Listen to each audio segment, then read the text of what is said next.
জুতো দিয়ে এক অফিস কর্মীকে সপাটে পেটানোর অভিযোগ এবার উঠে আসছে এক মহিলা কর্মীর বিরুদ্ধে। এমন অভিযোগ এবার উঠে আসছে শান্তির বাজার বিদ্যালয় পরিদর্শকের কার্যালয়ে, যেখানে এক মহিলা কর্মীর বিরুদ্ধে এই অভিযোগ। শান্তির বাজার বিদ্যালয় পরিদর্শকের কার্যালয়ে বিগত 5 মাস পূর্বে পিয়ালি বিশ্বাস নামের এক মহিলা কর্মীকে নিয়োগ করা হয়েছে।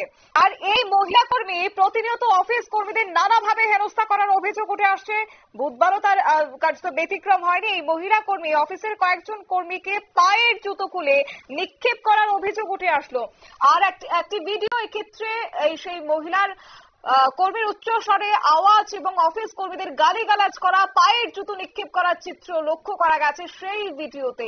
এই বিষয়ে অফিসের কর্মীদের নিকট জানতে চাইলে ওনারা জানান যে বিগত 2020 সালেও এই ধরনের কার্যকলাপের জন্য মহিলা কর্মীকে অন্যত্র বদলি করা হয়েছে।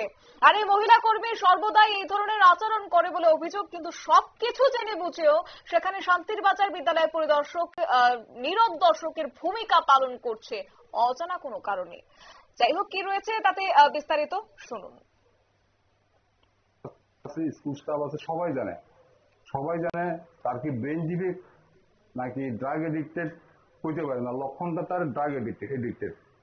এখানে তার পাড়ার লোকের কাছেও আমি শুনছি, আমি বারবার শুনছি আর কি, আমার কাছে এভিডেন্স নাই ওইটাতে সে ড্রাগ এডিক্টেড। সে গ্রামও কবুত গ্রামে বাড়ি ঘরে করে অফিসে তো করা যায় না। এখন এই ঘটনাটি প্রতিকার চাইতে আছে, এই অফিসে শান্তিপূর্ণ পরিবেশ বজায় থাকুক, ঠিক আছে। মহিলার নাম পিয়ালি বিশ্বাস, যে অ্যাডক প্রমোটেড হয়ে যায় ইউডিসি আগে। পিয়ালি বিশ্বাস যখন যেদিন থেকে আমাদের এই অফিসে আছে ওই দিন থেকে আমরা স্টাফরা কেউ নিশ্চিন্ত মনে যে অফিসে একটা কাজ করবো, আমাদের সেটা থাকে না। সবাই সবসময় আতঙ্ক থাকে যে কোন সময় কার সঙ্গে গিয়ে ও নিজের থেকেই ঝগড়া করে।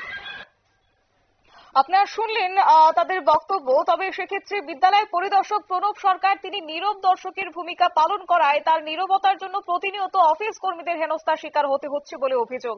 অফিস কর্মীদের অভিযোগ যে মহিলা কর্মী প্রতিনিয়ত একটি কম্পিউটার নিয়ে বসে থাকে আর এই কম্পিউটারে অন্যান্যদের কাজ করতে দেয় না। যদিও তাকে কিছু বলা হলে সে রীতিমতো চড়াও হয় যে কোনো কারোর উপরে।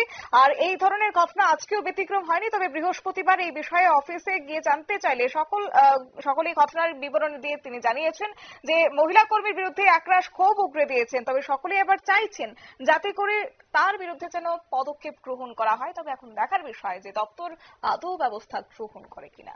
নিয়ে নিচ্ছি ছোট্ট একটি বিজ্ঞাপন, বিরতির সঙ্গে থাকুন।